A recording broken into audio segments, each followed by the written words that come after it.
I lost my sister, Mia, 11 years ago. She left behind her son Kai and her daughter Ella, both young children at the time. My sister was married to Luke, but when she became ill, she turned to the rest of the family and me to help her with their kids' inheritance. She asked that we buy her out of her share of the business our grandparents left us many years ago so that she could leave her kids money. So we did just that, allowing her to leave a sizable sum for both kids. It's enough to cover college for both and leave them with some money for something else. Or they could buy a house each. My sister just wanted them to have something real that could be there for them when she couldn't be. So she ended up leaving me in charge of the accounts for the kids. Luke met his current wife 2 years after my sister died, married her within 6 months, and added 5 more kids over the following 3 years. They've struggled over the years. One of his stepchildren has physical health issues, and another has special needs and requires a lot of therapies. Money is often tight. We've been made aware of this by him over the years. He didn't know about the money until he read the letter my sister left for him, which informed him of the existence of the money. Ever since he learned of it 18 months ago, he's been determined to get his hands on it. He's accused me of letting my nephew and niece starve when I could have dipped into the account, which I can't and which I didn't. They never starved. He said I was dividing his family and so on. He told me that the money needs to be split 7 ways, that Mia was selfish to keep the money from his reach so he couldn't use it on all of his kids. He said it was selfish of her to come between his family after she died, since he had been a loyal husband to her. One of his stepchildren missed out on an opportunity due to a lack of money. He tried to get my niece and nephew to ask me for money for their step-sibling to do it, but the kids said in front of him that they wanted to keep the money in the account, which angered him. He told me I didn't have the right to do this, that his kids' money should be accessible by him, their father. I told him that the money my sister left for their children is nothing to do with him, that my sister made it so, and he needed to act like it didn't exist, since it didn't exist for anyone but my nephew and niece. Let's say he wasn't happy. Am I the idiot for what I said? Not the idiot. I'm gobsmacked. He thinks their inheritance should go to children that aren't their mothers? Your sister was brilliant in putting you in charge of the money. She knows who to trust. I'm happy those kids have you looking out for them. Are you saying that Luke didn't see a copy of his wife's will and had no part in settling her estate? Did he find it from a secret letter? I find it very strange that your sister would not discuss her estate plan or large financial transactions with her husband, and that all of this happened without him knowing about it. Maybe I'm misunderstanding and they were divorced before she died. Or perhaps she knew her husband well enough that she intuited that something like this might happen, that he would try to get the money left for her kids and only for her kids. It is telling that the sister didn't trust Luke to be responsible with his own children's money. Whatever his deal is, it didn't start with his second marriage. I understand why the former brother-in-law is frustrated and angry, since that money would make his life easier, but that shouldn't come at the expense of his first 2 children.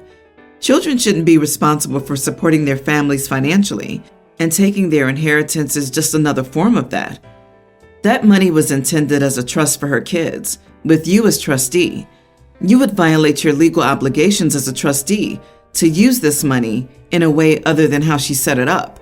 You might want to check with an attorney or the bank to ensure that the trust is set up properly so he can't get to it. Also, be prepared he might try to challenge the trust or your care of it in court. This could be very bad, as money for such challenges comes out of the trust for both parties. So line up your ducks and don't back down. My friends and I can only get together once a month. Between different work schedules, some having kids and other commitments, it's hard to schedule. But we all do our best to be there because we're important to each other. It's the second Saturday of every month. We meet up at someone's house, have lunch, and talk about everything. Sometimes we go somewhere outside and sometimes we just stay in. It's very important to us. My girlfriend, we've been together for 9 months, lives separately, said her mother's birthday dinner's on Saturday and we need to attend. I told her I wasn't available. She said I could give up my me time for her mom because moms are more important than friends. This isn't me time though. I need this time to maintain my friendships so we don't drift apart. I suggested we do something with her mom on her actual birthday, Sunday. She said that wouldn't work because her mom would be tired and need to get ready for work the next day and would find that disrespectful to celebrate her birthday on the Lord's Day. I said if she isn't even trying to compromise, neither am I.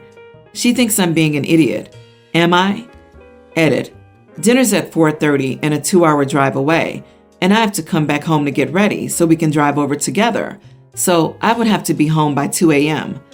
I texted girlfriend to ask if we could skip church this week because my sister's coming to town. She said no, sister could come to church with us. I said my sister would be tired. She said that church is more important.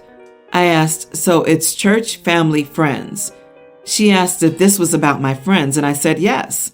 She told me it was childish to be so invested in childhood friendships. Not the idiot. You're only dating for 9 months. Ignore those who will try to tell you to ditch your friends.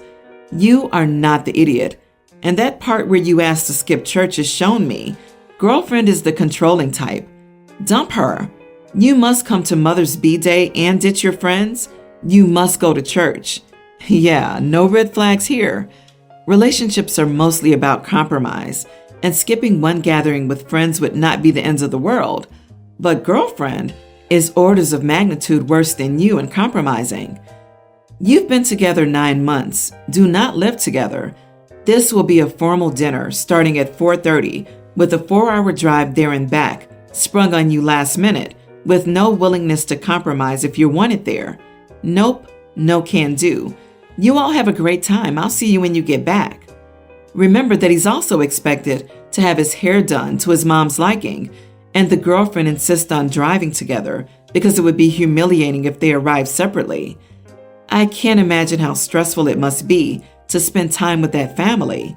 I would be afraid they would have thrown me out of the house if my shoelaces became untied. Resolution. I broke up with her last night. I pointed out how her wants always come first and how much I've done to accommodate her family, but that I draw the line at cutting out my friends. She said my friends are holding me back from doing God's will, and it's better to spend time with her God-fearing family than with them. This hurt me deeply, and I said so. She said she wanted to save my soul, but I was done and broke up with her. She started crying and telling me the devil was influencing me. She called her bishop and wanted me to talk to him, but I said this was between us. She refused to leave for a while, but eventually got tired and went home to sleep. So it's all over. Growing up, I, 28 male, was really close with my neighbor Diane, 27 female. Diane was the product of an affair, and despite her parents divorcing their spouses and getting together before she was born, her home life was rocky. Diane lived with me, my little brother, and my single mom on the weekends, and by 5th grade, she had a room in our home. We all saw her as family. She was delighted as her only siblings were her half-siblings, who all hated her. When Diane started high school, one of her half-sisters, Amy, began forming a bond with her. Amy was only a year older than me, and we hit it off. We started dating in college, and things were going well. I've always wanted kids, and Amy always said she felt the same, until our last year of college. Amy got a positive pregnancy test and broke down. She told me that she lied about wanting kids, and that she'd hoped she'd warm up to the idea, or I'd change my mind. That she thought she'd be okay with it if it was for me, but now that she's pregnant, she knows for a fact that she never wants to be a mom. We argued. I told her that she'd known I'd wanted kids before she was even interested in me, and lied. Because of all the fighting and stress for finals, she lost it. I broke up with her soon after. It was hard because I loved her, but Diane was there for me. Then last year, Diane got pregnant, and the father wanted nothing to do with her or the baby. So, having a single mom, I took her in and vowed to support her, and she gave birth to a beautiful baby girl. Early in the pregnancy, Diane found out she had cancer. It was a hard hit on all of us, and she started making a will and asked me to be the legal guardian of her child, should it come down to it. 7 months ago, Diane passed away, leaving her infant daughter in my care. She named her Josephine after my mother and didn't choose a middle name. So, after officially adopting her, I gave her Diane as a middle name. Amy came to me 2 days ago saying that she waited until after the adoption process to ask me because she didn't want to stress me out, but I should let her also adopt Josephine because she's Diane's closest family member and that Josie needs a mother. And since I grew up in a single-parent household, I should know that better than anyone else. I told her that Diane left Josie in my care, and it's disrespectful to try and place herself as her niece's mother, not even a year after Diane's passing. Some of Diane's family are calling and telling me that I'm being thoughtless, that Josie needs a mother, and that I'm not family, so I don't know what I'm doing. It's all such a stressful time, and I haven't even had a moment to grieve properly, so I'm probably not in the right state of mind. Am I the idiot? Not the idiot. If her mother had wanted her to be with her sister, she would be. If she were so worried about her not having a mother, she would not have chosen a single male. This is what her mother wanted. So if they want to criticize anyone for supposed thoughtlessness, it'd be her, not you. She made a choice, but I'm sure they know how ridiculous that would be, so they go for the easier target. Amy didn't want a child when she had one. She didn't want this child all through her sister's pregnancy and what sounds like months until she was adopted. It sounds like a whim to me. When someone comes in so suddenly wanting such a big place in a child's life, they tend to make their exit just as suddenly. This baby has already lost one mother. There's no point giving her an almost sure thing about losing a second. Or the intentions could be worse. She wants a trial run at being a mom to decide if she wants to be a real mom someday or confirm her decisions to stay child-free. And she'd probably abandon Josie for her new real family. Do not let this woman who used you in the beginning and lied to you be part of the family. Do not let her adopt this child, as that gives her certain legal protections if she tries to take you to court and legally make you pay child support and other things. If you break up, then she can seek sole legal custody. Do not let her adopt with you. Do what your friend wanted. Don't you think there's a reason she didn't ask Amy? Diane left Josephine in your care for a reason. Whether her family agrees with it or not, it doesn't matter. For context, I, 39, got married to my wife, Nellie, 36 months ago. I must say that Nellie and my daughter, her stepdaughter, Megan, teen, never got along. They have lots of disagreements and nothing in common, and it was obvious from the first day that they met, but I didn't do anything about it, thinking they'd move past their differences and warm up to each other the longer they spent time together. I was wrong, because once we moved in together, the fights got worse. Nellie would complain about Megan throwing away stuff of hers just because she thought it didn't belong there. It's been basically a cat and mouse game, and I've lost track of who's right and who's wrong. I established some boundaries to bring peace to my home and had them agree that each stay in their own lane and not bother each other. Nellie said I was wrong to think what Megan was doing was okay, but I told her to let it slide. Nellie has a special type of hair care product for her sensitive hair. Shampoo, conditioner, etc., etc. She puts them in the bathroom, but Megan throws them away, saying Nellie has no right to store her products in the bathroom because it's not her house. So, to keep the peace, I asked Nellie to keep her stuff in the bedroom and take it with her whenever she wanted to shower, to which she agreed. Last night, Nellie took a shower and forgot her hair products in the bathroom, so Megan went there, and then the shampoo collection was gone. Nellie freaked out and then fought after Megan told her she dumped them out, saying she had already warned her about leaving her stuff lying in the bathroom. Nellie broke down, and when I said I chose to stay out of this because of how petty it was, she blew up at me. She yelled about how I kept letting Megan get away with a bad attitude and unjustified misbehavior. She told me to stop enabling her and start setting consequences for her actions. I told her she should have been more careful knowing how Megan is, so I feel this was preventable, but she said that she forgot her stuff there and didn't think Megan would go that far. We argued, and that was it.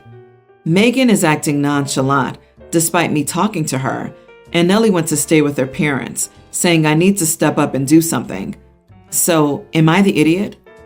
You are the idiot here, absolutely. She's your child. You should be acting like a parent. So, why would you act like they should work it out when it's your house and your child? Congrats, OP.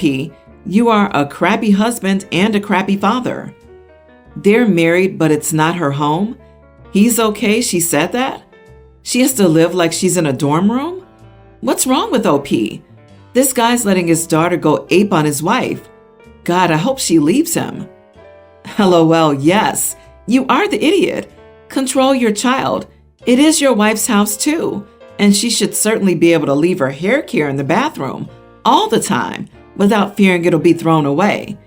It's unacceptable for your daughter to be touching anyone's things without their permission, and you are failing her by not establishing boundaries and consequences. You need to step up and be a parent. Start establishing and enforcing those boundaries. And for the love of God, apologize to your wife for not creating an environment where she feels safe. I mean, can this even be real? So OP is allowing his child to bully his wife, basically? Can he be any more of an idiot? Just wow. You're enabling and allowing your child to dominate the situation, act out, and get away with bad behavior. You're not just staying out of it, but running away from your responsibilities. Prepare to be a divorcee. My son, Teen, has had a boyfriend for a year and a half now. It's always been pretty obvious. He'd always be touching our son, not inappropriately or anything. The boyfriend would sometimes greet our son with, "Hi, handsome." They would spend significant amounts of money on presents, and my son baked treats for him. Then they hung out all day and came home with bags full of Valentine's Day stuff. They kept accidentally falling asleep in the bed together and treated him nicer than his other friends, etc. Our son set us down, saying he had something important to tell us. This kid doesn't take anything seriously, so we got worried, thinking it was something bad. He just came out as gay. I laughed and said, "Duh," and my husband chuckled and went back to scrolling his phone. We thought he was joking as we felt he was already out. My son got upset about our reaction. Am I the idiot? You will have to apologize and explain why you reacted the way you did. Every kid has their official coming out story, and his is that you two laughed at him and then ignored the moment. You are the idiot. This was important to him and you two made it upsetting. Your son did one of the scariest things you can do as a queer person, and frankly, the one time he needed you to be serious, you weren't. He needed the reassurance that you and your husband still loved him and that his being gay didn't change anything. Yes, to you it was obvious, but to him it was still a secret. So sit down with him and have a heart-to-heart. Show him your support. Not the idiot. This is supposed to be the gold standard of coming out. I'm pan and never felt the need to come out because my family would accept me in my SO. So I've introduced who I introduce. It's always, "Hi, name, can you grab some chairs?" I don't get it. Many other LGBTQ+ told me they don't want their coming out to be a thing. Others want it to be a party. Maybe you should ask them how they thought it would pan out and how they want to go forward.